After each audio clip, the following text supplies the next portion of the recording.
This is Scars Above. We're here on Xbox Series X. Be sure to like the video.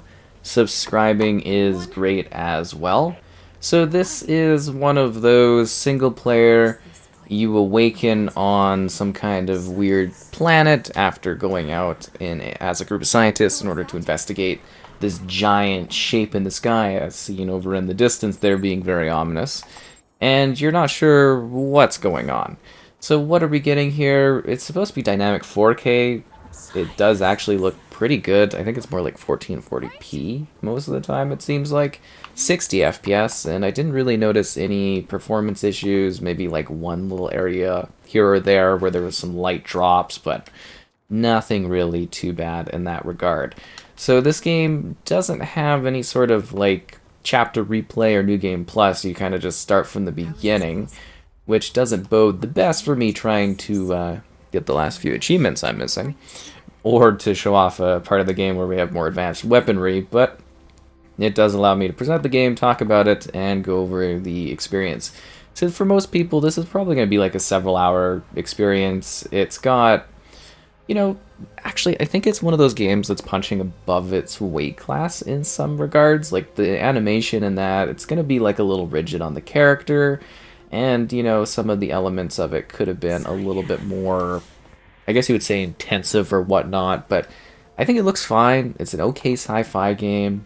If you get it at a decent sort of like budget point and stuff, it's actually not a bad experience. Now, at the same time, I do kind of look at this one, and it isn't like necessarily the best game either. It is a little tedious, is what I would use, and at times some of the gameplay mechanics are a little annoying, and it's sort of repetitive in the sense that like you are kind of fighting the exact same creatures over and over and over again. You'll like basically this bear creatures right from the beginning, and then you fight this bear thing like the whole game through over and over again. Like they do slightly change stuff, and like it's a very linear experience, but it's got like a cool sci-fi kind of angle to it, if that makes sense. It's really quite a hard one to sort of really throw through or kind of give like a heavily swaying of suggestion towards, because it can be enjoyable to some, but I can definitely see some kind of being like, oh, this is kind of an annoying gameplay mechanic, or it's a little padded, like especially towards the end where you kind of are forced to spend an extra hour like retreading some spots, and that didn't really feel necessary, and I would have liked more of a character development. I also want to stop what I'm chatting about just to briefly mention, this game has the weirdest like sway from gameplay to these pre-rendered cinematics, and I don't know if you can really tell, but the pre-rendered cinematics are like kind of a low resolution, like the bitrate's not really good, so you get like these weird squares, and it's very like daunting going from gameplay that actually I think visually does look pretty decent to like these cinematics that are like they're okay looking cinematics, but it's just like it's a very jarring difference between the gameplay that I actually think look better, like looks in general better than the cinematics do, and it's just like this really kind of weird mix. And at first I was like, is this like a survival game? Because it's got like a bit of a Resident Evil kind of vibe to it for like your inventory management, but you don't do much actual inventory management. It makes sense, and we'll dive into it a little bit further. And then you've got all your abilities, and these abilities really do amp up your character quite a bit. I had almost all of them upgraded by the end of the game, like running through it. But yeah, it's just this like jarring difference as you switch between basically these cinematics that like I think are decent quality, but like the visual quality of them is really low. And I thought that was weird because it's like, this is a single player game, so you're not going to be complaining too much, I think, about hard drive size, right? Because it's like, you're going to download it, you're going to play it, and you're probably going to move on, it's not going to sit there forever. So like a few extra gigabytes of just a slightly better looking experience for the cinematics, I think would have been worthwhile, or maybe doing it in-engine would have been nice for longevity, but like, yeah, I was just a bit weirded out by that design choice, because it's just kind of strange. I think detracts a little bit from the overall presentation. But yeah, it's not a bad game, but it is kind of just little mediocre. It's like it leans heavily on like other stuff. You know what I mean? That's the biggest issue I think here, is that a lot of it comes off as like a little derivative, which is a shame because it's the premise and stuff is okay. They just don't really evolve it a whole lot. And you know, this protagonist here, Kate, you know, I guess she's like a scientist, but she's like sort of a really bland, like they don't really spend a lot of time developing her as an individual. Like I think the voice work and everything is fine. Now that toxicity is so annoying.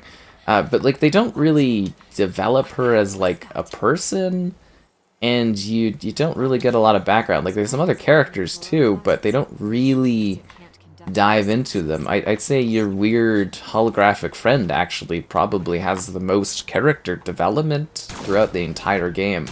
And I thought that's kind of weird because like you're embodying this female scientist here. And you know, it's this team that's SCAR, and I honestly, I couldn't even tell you really what SCAR stands for or what SCAR is. We're just like a science group, and it's like it's a little weird to me that there's not enough kind of character development. And again, that's where you kind of got to come into this with the expectations of like, hey, this is like a lower AA. It's moving past the realm of indie, I think, a little bit, but yeah, it kind of, I would honestly put this in a situation where if this studio was sort of injected with a bit more, like, capital, a bit more support, I think they could actually make, like, a really sort of, like, top-tier kind of take on this sort of, like, genre and story stuff. Like, there's, the building blocks are here, but yeah, you just got, like, a really bland, basically, like, Lara Croft-like protagonist person that's just a bit of an empty shell. And that feels a little bit more like, you know, 360 era in terms of narrative. I think gameplay-wise, this would have been actually like a really great Xbox One era title. Honestly, it would have been pretty fine for that era of gaming. But yeah, and then the other thing I keep looking at, which I think is funny and not at all fair, is like I was just kind of sitting here being like, I've seen similar type games where if this was running on UE5, I think this would look super visually upgraded. The performance would probably be bad, and you know, the performance is nice here. But yeah, I just can't help but feel that they could have bumped this up a bit more in using that sort of situation and setup, which I think is quite fascinating. So yeah, we talked a bit about the story. It's just, I wish there was more context for the characters and, you know, what's going on here. Because I kind of liked the core of it, but it just doesn't go much further. You know, like Returnal is a game that, as I was saying, this one comes across as derivative to some degree. And I know timeline-wise for development, it's just kind of funny because it really feels almost similar to Returnal, just not as, yeah, I guess you would say minus the visual edge and minus a bit of the story edge. I like the structuring a little bit better than the Returnal's roguelike kind of thing, but, you know, that's more of a personal opinion on that. And then this one also seems to really heavily lean on, like, Halo 4, strangely. I know that sounds super, super weird, perhaps, to some people, but they've got the floating things that do healing and shield stuff from Halo 4. Some of the environments look a little Halo 4-like later on. It's... I know it sounds a bit strange, but it definitely seems a little bit like that. And then there's, you know, some Dark Souls type stuff going on in this one, because you're sort of, you die and then you have to walk back to where you're going sometimes. So the checkpoint system in this is a bit weird because it wanted to be Dark Souls, but it's not large scale enough to be Dark Souls. And you might say, oh, it's kind of like Remnant, and I don't really think it's like Remnant either. And then this game does do one unique thing that I actually think helps make it stand out a little bit better. And that's this game's focus on environmental elements, so kind of a combination of tools. Sometimes the enemies, I was a bit weirded out because I wasn't sure what it was kind of asking. Some of the bosses, too, I'm sitting there, I'm like, what do you want me to do? And I was a bit, you know, it was a bit bizarre. Oh, this game also has like a weird obsession where if you go through loading areas, you have to kill all the enemies before being able to go into the loading area. You'll see it, I think, a few times as we go through things. So if you just want to speed by, the developers were like, no, no, no, no, we gotta pad this out a bit. But it makes sense, you know, you have to fight the enemies in order to progress. I get it. I definitely do get it. Wish you fight the floating things. Those look so cool. There's good ambience and stuff here. There really is. There's some neat things going on in this one. It's just, yeah, I kind of wish it would have been expanded upon as a concept. As I said, in injecting a studio like this that shows, you know, good potential, I think they could put out a better product. Because, again, this one's kind of very, to me, it's very middling, and little mediocrity is a little bit of a thing here. But, you know, it's okay. You know, for the right value point, it's not bad. Really, it's all right. Like, it's like okay sci-fi kind of game. I tend to like these types of games. I think even more than perhaps your average player and stuff. And you know, she's got a neat vibe. Her guns are kind of cool. I like the elemental bit, because it's not just the elemental bit of like you shoot fire, you shoot lightning. It's sort of like if they're in the water, you know, there's a bonus to your attack because it's a electricity in the water, right? And then if you're doing fire and they've got like fire sacks on them, kind of Lost Planet-esque. There were some Lost Planet vibes in this one, honestly, at times. You know, you get that kind of boost too. So there is an interesting way that you're supposed to do damage. And the game does reward you too if you take a moment to kind of go outside where you're supposed to. It doesn't take you far off the trail. Sometimes it might cause a little bit of you to be lost because this game doesn't really have great waypoints. It's linear, so you're unlikely to get lost, but there's a couple areas where I was just kind of like, what am I doing to solve this? And I had to like wander around a little bit, and I was like, huh? And I think some players that might cause them to get a bit lost. Because you do have like a scanning system, which I don't have yet. But you get this scanning system, and it's more to tell you what the weak points of enemies are, as opposed to like, you know, necessarily where you're going and what you're doing. And I thought that was a bit silly to have that kind of thing and not do that. See, he's got like a wet symbol, so that means this enemy is a bit more prone to damage because there's a wet combo. And you can kind of, to a degree, in some situations, get like really good combo attacks kind of going on against enemies.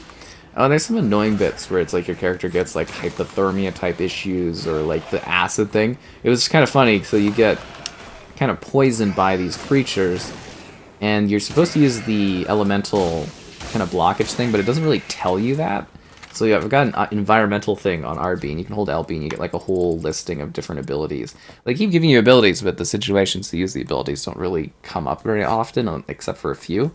But yeah, that removes negative effects. So it's kind of like if you're poisoned, and it doesn't like a little pop-up, but it doesn't really give you context. Later on, when you have abilities, the game gives you like tutorials, but not at the beginning, which is a bit odd to me. But yeah, it negates the negative effects. But like early on, I was sort of sitting there going to this area, and my character was in a cutscene, and I died from venom attack. And sometimes the environmental stuff is a bit random too, and you just kind of like plop dead, and you're like, huh? How did that happen? And I don't know. There's little silly things here. Like, it does run all the way through. Like, there's not, there's not like bugs or anything, if that makes sense. You know, it works, right? The whole thing just kind of works. It's just kind of a linear adventure. It's all right. As I did say, though, it does feel, as I had mentioned, a bit tedious. Some of the design of it, some of the areas feel a little heavy for padding, and you know, it's stuff like that where I kind of didn't love it as much, and I kind of was like, it's kind of and I really wasn't vibing as much with it as it went on, and some of the little boss fight things are a little like, what, huh? Where some of them like didn't quite, I think, work as in a way that they necessarily should have, which was a little kind of annoying. Is there anything special to this? Not at all. Nothing at all. It's just like, it's just this compass. Oh. Alright, well, good thing, I guess I ignored that the first time through. It was kind of useless. Huh. It's kind of funny. But I think we might die here. It gets a lot easier when you have better abilities. But like early on, this is, you know, like low health, low gun offerings. I think it was to try to make it feel a little bit more Dark Souls-y, you know, right off the bat.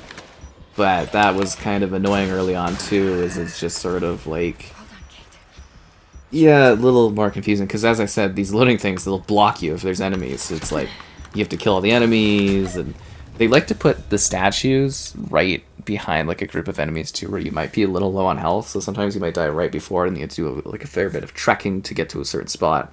So like the checkpoint system's kind of weird, because again, you know, you can open up paths later on that will let you get to an area quicker, but it's just kind of like, I'm all the way back here, and now I have to like walk all the way over there, and it's a linear game, and I know there's the Dark Souls of it concept, but this game doesn't really feel at all like it's trying to be like a Souls game, if that makes sense. Like, sure, there's a bit of a difficulty edge to it, and these creatures will sort of respawn if you die and come back through an area, right? Which, honestly, to me, is just more annoying than anything.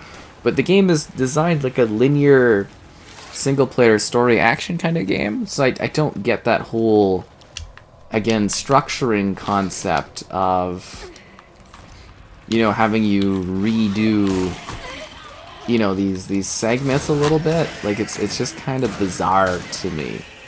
And some of the puzzle stuff is a little sort of weird, and you finish the puzzles kind of early on. It kind of feels just a little disjointed, where again, I think maybe budget plays into it a bit, where they had all these like grand kind of concepts and goals, and they weren't able to fully realize that just because they don't have, you know, enough full support behind them to like fully realize those concepts. But if anything, it's just kind of a bit of a generic sci-fi thing with a generic character. And I know that doesn't sound great, but I do love that we have a variety of games in the modern era, and I'd like to see more smaller efforts like this. I think this game would have been a much more positive experience for me if it had been, again, pushed to more of just a linear setup as opposed to doing the weird Souls respawn thing. I didn't think that added anything of value to this particular title. I don't think Souls players will find that to be a value either in this one. And just like a bit more direction of where you're going, and then a bit more direction as of, you know, just kind of cutting some of the game. And I know it's not like a terribly long game. Like, I finished it, I think, in about like 6 hours. I think most players it's going to take several or more hours, depending on your pacing and all that too. But I think that, because, you know, I move through games pretty quickly, honestly. But yeah, you take your pace, you're going to get good value out of this. But I do think the experience would have been a little bit better had it just kind of trimmed some of the excess fat, where I was just kind of sitting there being like, just, you know, come on, just like end the game. It's like, it doesn't need to, you know, it doesn't need to keep going from this point, if that makes sense. Like, there's not, like, what am I getting out of doing this extra stuff? This is where you see the Dark Souls thing kind of wrap around for the first time. They do try to throw you to different environments, and they do try to change the character enemies up a bit. So, as I was saying, there's stuff here that's interesting. There's stuff here that have potential. I don't think they were fully able to realize their ambitions for this game, which is a bit of a shame, because I think this one did fly a bit under the radar. We definitely put this one off because, you know, there was other stuff at the time and whatnot. I kind of regret it, because it would have been nice to have played it fresh off the bat, you know, and kind of went over it and whatnot. But it happens, you know, I've got lots I'm always working on and stuff like that. It just happens, right? So, again, I think if you come in here, and you come in here at, like, at a decent point that you see value in this experience, I think you'll have an okay time. Just, again, some of it's a bit tedious. Some of it's not, like, the best. Some of it I found a little annoying. But I can definitely see a subset of players kind of actually having a decent time with this, having an okay time with this, you know, fighting off various creatures, enjoying the mystery of the overall thing that's going on here. And I wouldn't mind seeing this kind of explored, you know, in universe and in concept a bit further. This is the enemy you see like 5 billion times in this game. It's just, yeah, I kind of wish there was a bit more to this, if that makes sense.